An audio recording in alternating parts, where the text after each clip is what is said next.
Viewer discretion is suggested.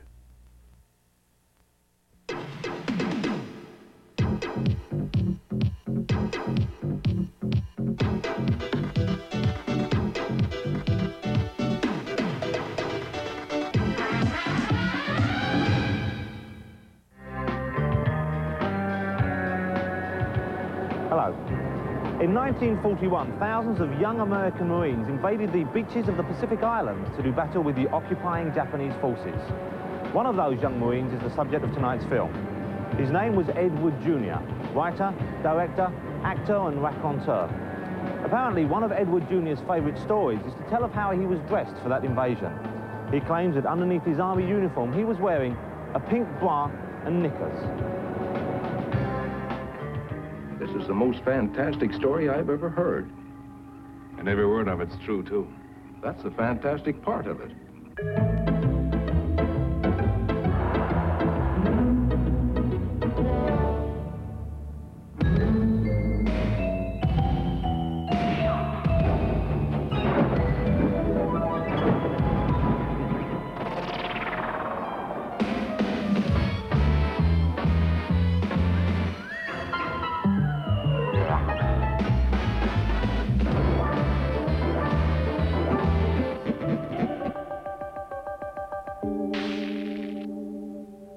Ed Wood Jr. died in 1978, a few days after being evicted from his Hollywood home.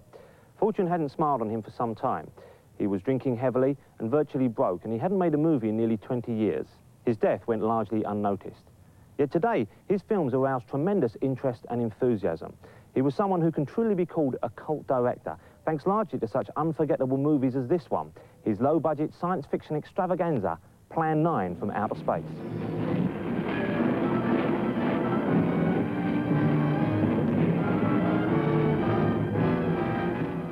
I mean, first of all, you look at an Ed Wood film, and you know that you're watching an Ed Wood film. You couldn't confuse it with the work of any other filmmaker. It's like a Fellini film or a Bergman film or a movie by Frank Capra. He has a very distinctive, absolutely unusual style. I mean, you can't compare something like a Plan 9 from Outer Space to any other filmmaker. At least no filmmaker that I know of.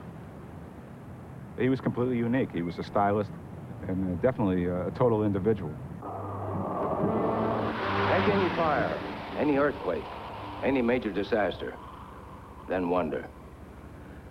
Flying saucers, Captain, are still a rumor, officially. Looks like we beat them off again, sir. What do they want? Where are they from? Where are they going? Initially, the Ed Wood revival was due to him being voted the worst director of all time. But whether you love them or hate them, you can't deny his films are certainly strange and unique, as was the life of Ed Wood Jr.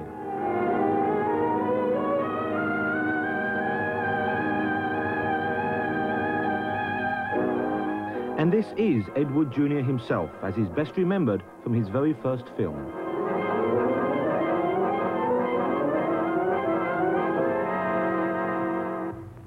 My mind's in a muddle, like in a thick fog.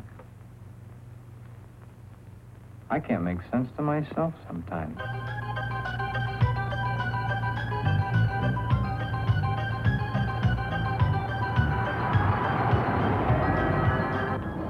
Ed's first film was released in 1953 and is best known as Glen or Glenda.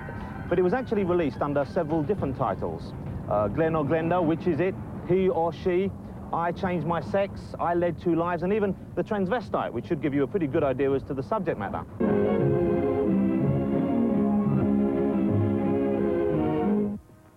Why is the modern world shocked by this headline? Why? Once, not so very long ago, the people of the world were saying, airplanes. Why? nature makes mistakes. It's proven every day. This person is a transvestite, a man who is more comfortable wearing girls' clothes. The term transvestite is the name given by medical science to those persons who wear the clothing of the opposite sex. I thought I could stop wearing these things. I tried, honestly, I tried.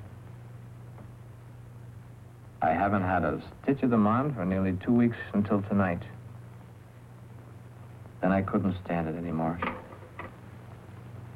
I had to put them on or go out of my mind. Give this man satin undies, a dress, a sweater, and a skirt, or even the lounging outfit he has on, and he's the happiest individual in the world. It cost just $29,000 and was financed by George Weiss, a producer of sexploitation pictures. Ed was the writer, director, and star. But far from being just another crass exploitation film, it's actually an intensely personal statement. Glenn is engaged to be married to Barbara, a lovely, intelligent girl. The problem? Glenda, Glenn's other self. The girl that he himself is, his other individual personality. Actually, in Glenn or Glenda, I wasn't allowed on the set. I didn't know the whole story of him dressing in women's clothes. I didn't find that out till later. Because Edward wanted to marry me, and so he didn't let me know, you know, that he was dressing in drag. Then there was the time Barbara was wearing the sweater Glenn had always wanted to feel on his own body.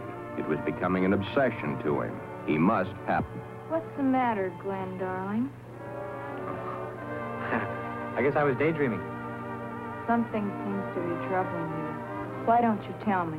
He'd want to borrow my Angora sweater, and I asked why, because it wasn't the usual thing for a man to be asking a woman. He said that it made him feel more comfortable, that it made his creative juices flow. So I went along with it. Glenn has decided to tell Barbara of his dual personality. Tell her of the nighties and negligees, the sweaters and skirts, the robes and dresses, the stockings and the high-heeled shoes. Then, when it is all over and that much of the story he knows is told, Barbara is not sure of her own thoughts. Sometimes you take a person, what they are inside, and the good that they do for others and everything, and not just, sometimes they can't help what they feel. I questioned it, but I went along with it.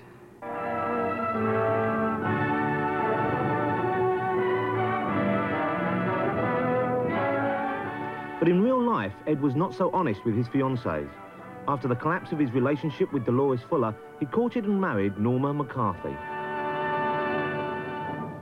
Now, of course, before he was married to you, he'd made Glenn or Glenda. Had you seen that movie before you met him? No, I hadn't. Isn't that funny?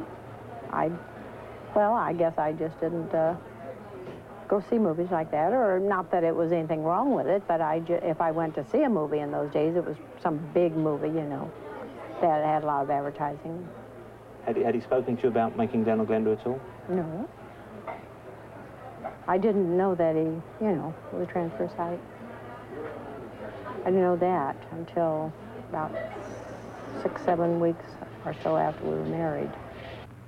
Are you forgetting about my other self? You'll have to tell her, of course. Yeah. I have to tell her. But when?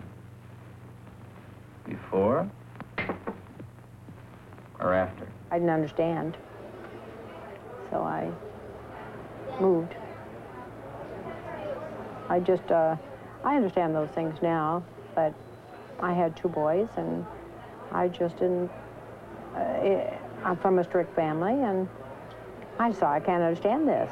And as I told you earlier, all my friends said, of all people for it to happen to Dixie, it had to be you, you know, you don't understand those things. But I understand it. The incredibly strange film show will continue on TDC TV. My feet are so sweaty and... Actually, Wood was the only one who really used Lugosi in his last years. The story... As well as Bela, another regular feature of Ed's films was his extensive use of stock footage. Wood always relied on stock footage. Apparently, he could get it somewhat inexpensively. And, I mean, when you look at Glenn or Glenda, suddenly Bela Lugosi's yelling, pull the string, and there are a bunch of buffalo stampeding down his face.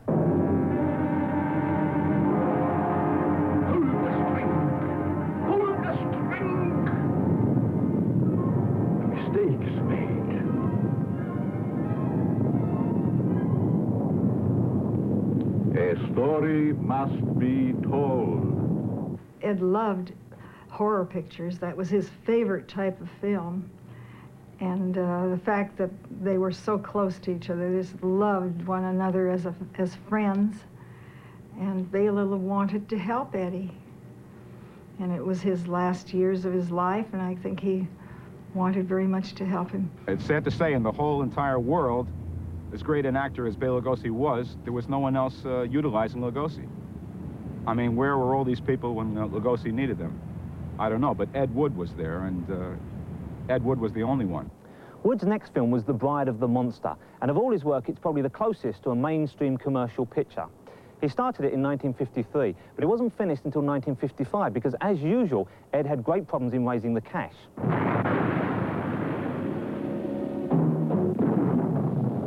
Ed finally raised the money from an Arizona farmer who took a small part in the film in return. Bela Lugosi was teamed up with another of Wood's favourites, a 400-pound Swedish wrestler called Tor Johnson.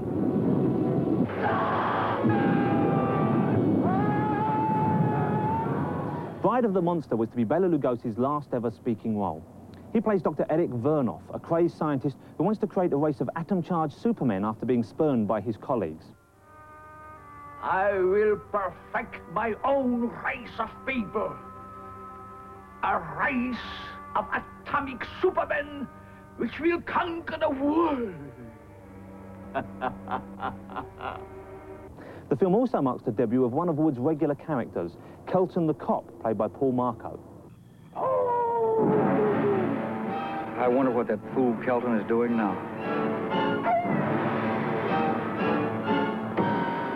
Paul Marco named Kelton the Cop after this West Hollywood street, where he still lives today. Kelton is always very energetic. Yes, sir. Yes, sir. Can I help you, sir? And all full of energy and wide-eyed and bushy-tailed, you know. And can't do enough for you. Come in. Here's the late additions, Captain. Look, why can't I work on this case? Get back to your desk. Yes, sir. And Kelton. Yes, sir. I told the boy to bring the papers in himself. Yes, sir. But if you ask me... I didn't. I'm always going into the office, and I said, can I go out on the caper, sir? Can I? And he said, no, go back outside. And I said, yes, sir. And I always get sad, and I said, yes, sir, no, sir. Yes, sir. And Kelton. Yes, sir. Where's Lieutenant Craig? In his office, I think. Send him in. Yes, sir. Right away, sir. That's about Kelton's whole dialogue is yes, sir, no, sir, yes, sir, in several scenes. And I finally do go out and look for Lugosi, the Mad Doctor. Now, Professor Stanowski, you will get a much closer view of the product of my genius. By now, Lugosi's career was in decline, and he had become heavily addicted to hard drugs. In his later years, I understand he was taking formaldehyde. And the night that when Ed wasn't going to let me drive him home until Bela said, I got to have Paul drive him home. And that's the night which I watched and witnessed him take an injection. And I'll never forget it as long as I live. It just brought tears to my eyes. And his eyes were just as shiny like stars when he came out and says, now I feel better. Let's go. And I just felt like crying. And we went, and that's night, which was a long, cold night. And that's the night that he had to fight the octopus and get into that little water pool. And he did great because I think he felt a lot better since he had the shot. I don't think Bela ever recovered from the drugs he was taking. I mean, he was pretty debilitated. But Eddie tried to help him along as best he could. I mean, he looked after him because Bela got awfully sick, and he couldn't even go on during the day, during the making of the movie sometimes. But he tried his best, and Eddie tried, and what more could they do? Oh.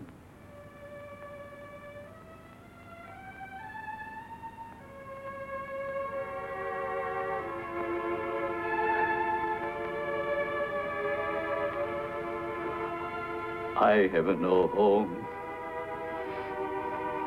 Hunted, despised,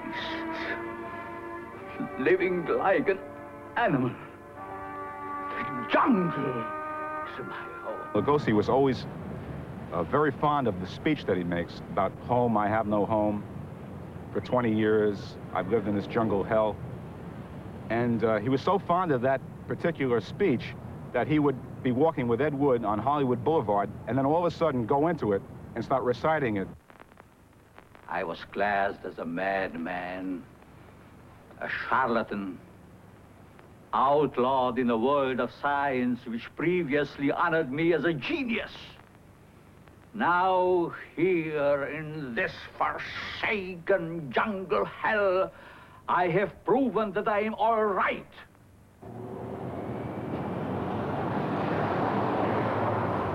Wood's next vehicle for Bela Lugosi was to be a horror film. He'd scraped together just enough cash to start filming The Vampire's Tomb at Lugosi's house when Lugosi suddenly passed away. What plan will you follow now? Plan 9. It's been absolutely impossible to work through these Earth creatures. Their soul is too controlled. Plan 9. Ah, yes. Plan 9 deals with the resurrection of the dead. Even Ed couldn't resurrect Lugosi, but he could certainly work around him. Most filmmakers would decide that such a tremendous blow as your star dropping dead on the set would halt the project. You couldn't do it anymore. But he decided he wanted to finish up his masterpiece. So he rewrote the script and made a movie called Grave Robbers from Outer Space that became Plan 9 from Outer Space. The problem is his star is only in 2 minutes of film. Ed's inspired method of killing off Lugosi in the film was an out-of-shot car crash. The old man left that home, never to return again. He came upon the ingenious idea of hiring his wife's chiropractor named Dr. Tom Mason, who's a good foot taller than Bela Lugosi, looks nothing like him. And he got this chiropractor to walk around in a Dracula cape, and he's got the cloak strewn across his face, so you really can't see what he looks like at all. Bela's death wasn't Ed's only problem. As usual, he had run out of cash, but help was close at hand. Downstairs, there was this landlord, and who was a Baptist, and his name was Reynolds. And he and Eddie became friendly, and all of a sudden, Eddie had the Baptist Church of Beverly Hills behind him. I do know that Ed Wood, along with his entourage of friends, when they discovered that Reynolds was a religious fellow, that they began to play along those lines and showed a great interest in religion and the church. And they began to come around to the worship services on Sunday morning. A deal was struck. Reynolds became the executive producer. But he is gone now. He also took a small part as a gravedigger. He's the one on the right. Ed had found his money, but on one strange condition. One thing that Reynolds demanded was that Eddie be baptized. And he wanted me to go up there too. So anyway, and Tor Johnson. So Eddie says, okay, what the hell, I'll go along with it. But it wasn't that simple, particularly when it came to baptizing the massive Tor. He weighed about 400 pounds. The baptistry in the church couldn't accommodate his hulk. So the minister was a very enterprising man, so he talked to one of the ladies in the church who had a swimming pool to allow Tor to be baptized in her swimming pool, along with several others of Ed Wood's devotees. And it was quite a sight seeing all these people being baptized in that swimming pool, and their hair was stringing and their face was wet and the mascara was running, and it was quite a sight. What they do to get money in Hollywood, I don't know. This was a nth degree, I think. But that's how they got their money. The Incredibly Strange Film Show will continue on TDC TV. Best of the BBC, Sundays at 7 Eastern on the Discovery Channel. Pick up line 2. I need that file now. Line 4.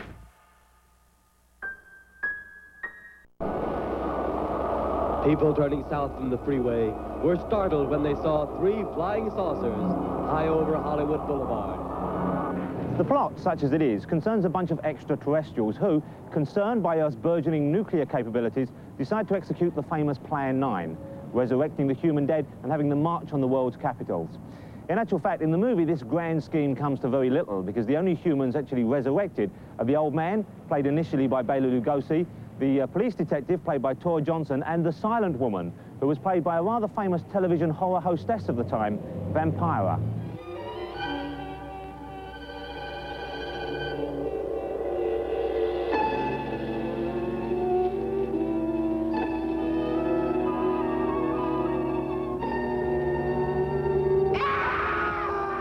You don't have any lines in the movie. Were you initially offered some?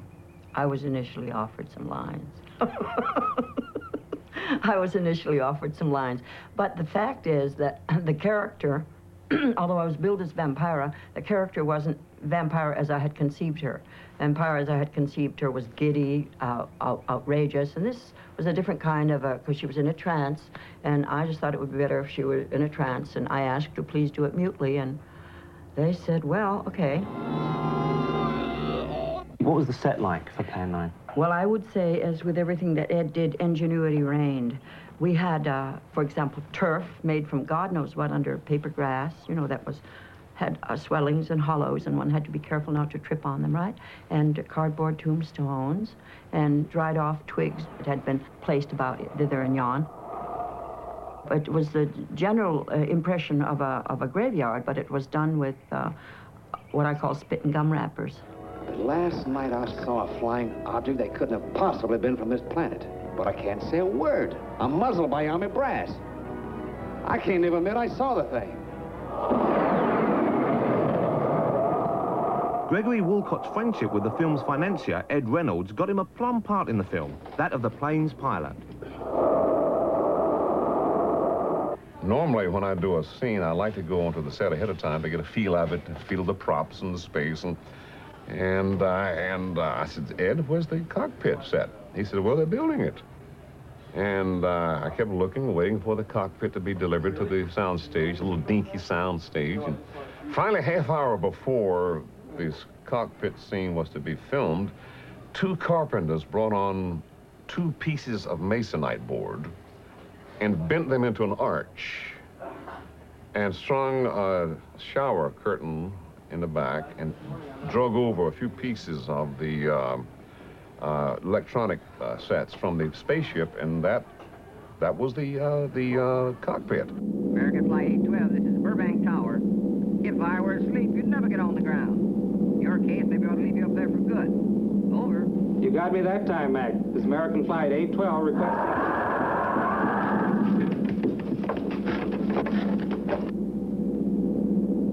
Burbank Tower to American Flight 812. My agent was furious when he discovered that I had done this planned grave robbers from outer space film.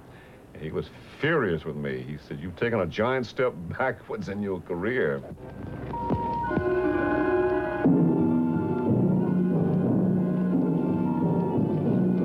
Stop him, Tanner. He's close enough. Turn off your electrode gun. No!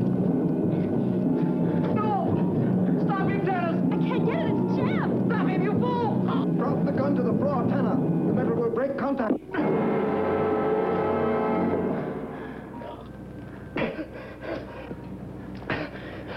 That was too close. Now, this was supposed to be a horror film. And in those moments where people, or the audience was supposed to gasp in horror, the kids would laugh and giggle, you know.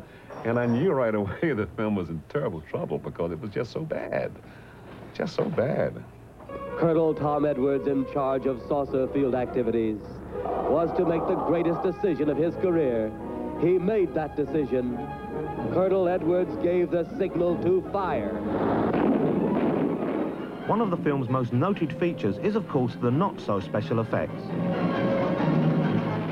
There are a couple of scenes where it looks like there are actually 2 pie tins that are stapled together, and they went around with a string and just took these pie tins stapled together and tried to make a flying saucer out of it. And I talked to one of the guys who did the props. He said, no, we didn't have the budget for pie tins. We used paper plates. They took a paper plate, they doused it in kerosene, they took a little cigarette lighter and just somehow let it burn on fire, making it look like a burning flying saucer. And I think that's the magic of Wood's films. One of the features that Ed Wood fans look forward to in his movies is the appearance of his repertory company, a bunch of like-minded stalwarts he'd gathered around himself. It's an odd collection of old stars like Bela Lugosi, minor television personalities like Vampira and Criswell, oddballs like Swedish wrestler Tor Johnson, and even a few personalities that Wood discovered himself.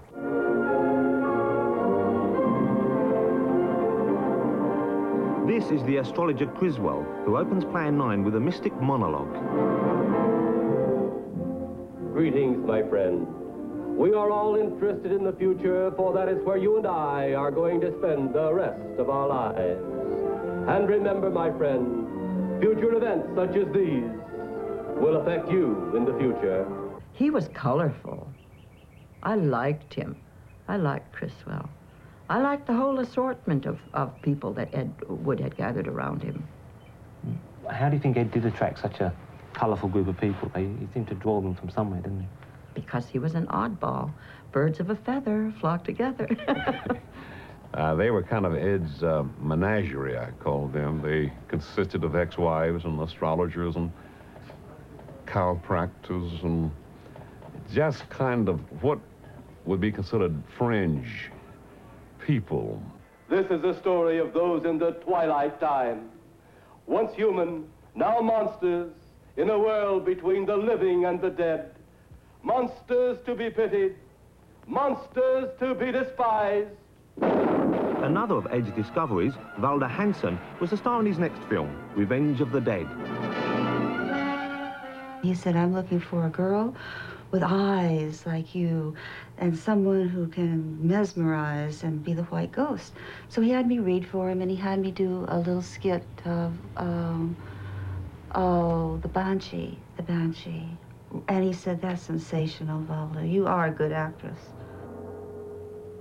Since Mrs. Wingate Yates Foster, through my benevolent society, wishes the arising of her dear departed husband Wingate, we tonight will bring him from that which was thought to be his final resting place.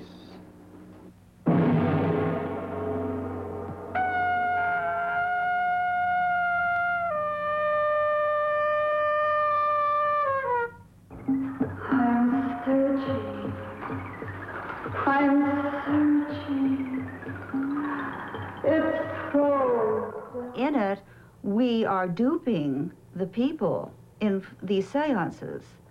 And consequently, as time goes on, we draw the real dead. And so that is why it is the night of the ghouls. And it ends up, they come after us.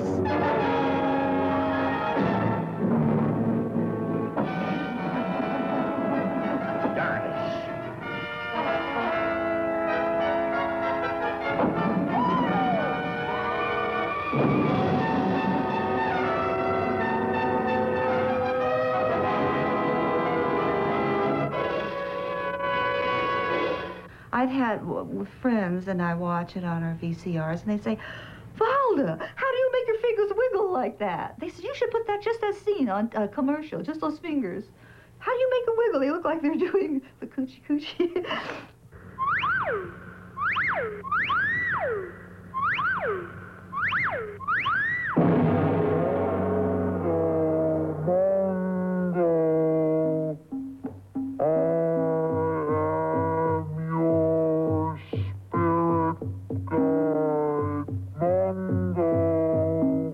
Ed's next film was The Bride and the Beast.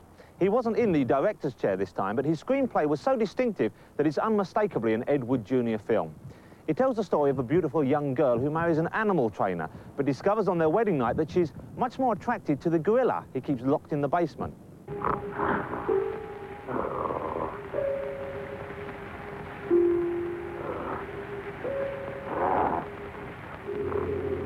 Still with me?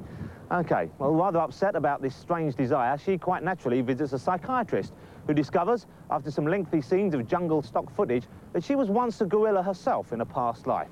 This explains not only her unhealthy obsession, but also her deep-rooted love of Angora sweaters. go into a deeper sleep now. Deep, deep, deep. Cool wind brushes my fur. What kind of fur is the wind brushing? There's the water. I don't want to go to the water. I'm so frightened of the water. I see my reflection. I'm a gorilla. He loved my Angora sweater, my blue one. You know, he called it Mr. Angora. He had a fetish for Angora. And then he had an Angora dress, a pink one. He was gorgeous then with his green eyes, you know, and the wig. But he didn't try to hide it. By the early 1960s, Ed's career as a low-budget auteur was really over. His dream of joining the cinematic greats was never to be realized. Unable to raise money for his own projects, he tried to earn his keep as a screenwriter.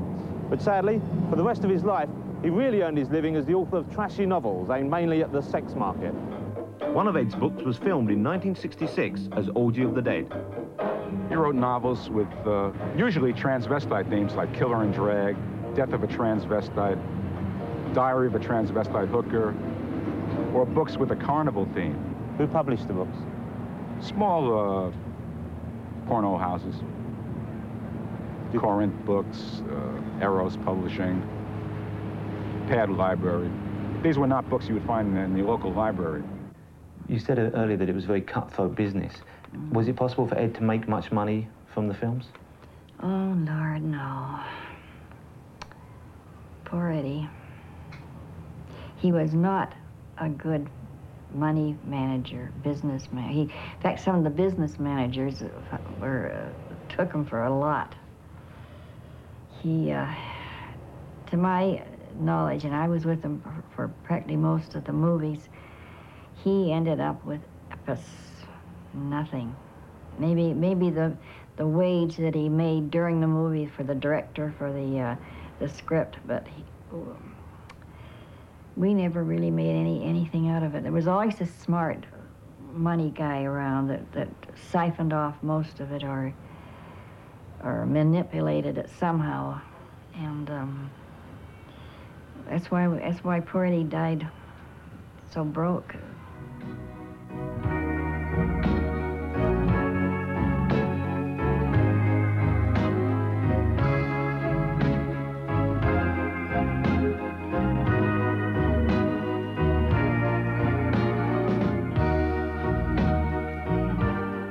Ed, however, never lost faith in his films, particularly Plan 9, and a whole new generation was about to rediscover it. Plan 9 played every station on local television. It started from CBS down to local TV, and 1 or 2 o'clock in the morning, I get a call. Ed, we're on! Turn Channel 9 on, Channel 13 on. Because he stayed up all night long writing scripts, and the minute Plan 9 was on, he called up everybody.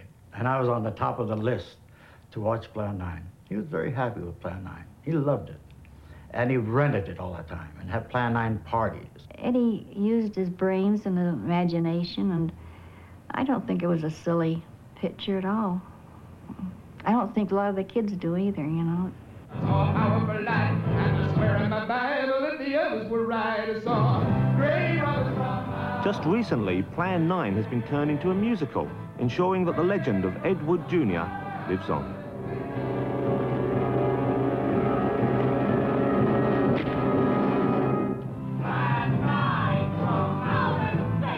Well, Ed Wood has turned into a whole cottage industry. It's amazing how many different facets of Wood's life have been mined. I mean, first of all, back in 1981, there was an Ed Wood film marathon at UCLA. And here you can see there's a hairy leg and a high heel, a giant rubber octopus, a flying saucer, and a gravestone that's about to tip over because it's made out of cardboard. Nothing's gonna keep me away from home tonight.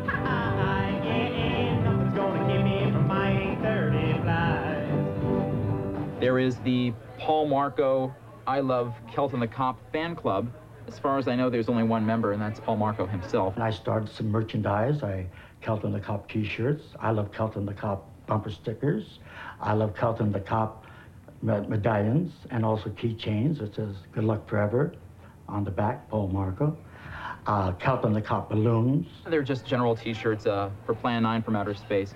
I've seen this t-shirt even without Plan 9 from Outer Space on it. All you have to do is show a picture of Tor Johnson and Vampira, and people know what movie you're talking about.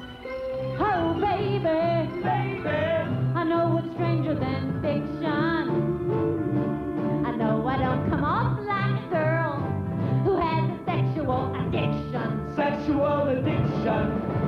Some watch TV and others take drugs, but I like kisses and I love hugs and anything that causes physical friction. I know that I was in front of the camera for about 15 minutes. And that's all, your entire on-screen appearance was shot in? 15 silent minutes, which has given me an entire new career. Thank you, Mr. Wood. You listening?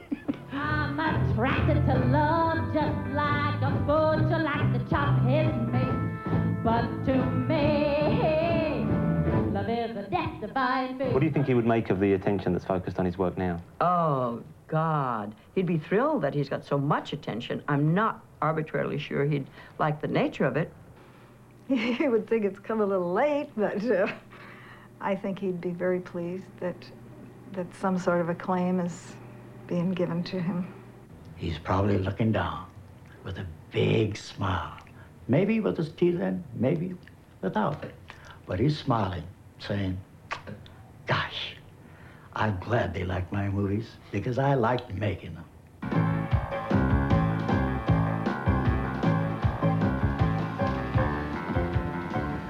Whatever you may think about the films of Ed Wood Jr., he had one great talent that no one can deny. He could take his ideas and against almost impossible odds put them on screen. While many of the more acceptable and mainstream directors of the period are now all but forgotten, the films of Ed Wood Jr. are still being talked about and enjoyed all over the world. So he must have done something right.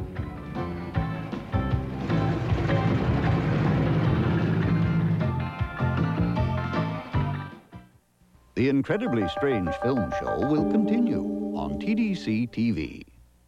Beyond Tomorrow, Tuesdays at 9 Eastern on the Discovery Channel. The first film ever to win all the major awards at the Cannes Film Festival is Barton Fink. It's a comic nightmare that will stir your imagination like no film in years. Well, ain't that a kick? The Incredibly Strange Film Show will introduce you to more of the world's most unusual directors. Here's a sampling of future episodes. Tsui Hark Stuart Gordon. Two very different directors working half a world apart. Hong Kong is home for one of the most influential and stunning directors ever to grace the Chinese cinema, Tsui Hark.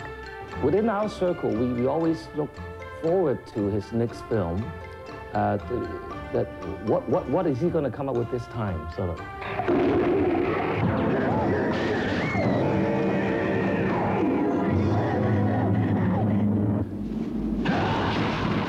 Tsui has a distinctive directing style, using fast cuts to give his films an exhilarating pace and impact.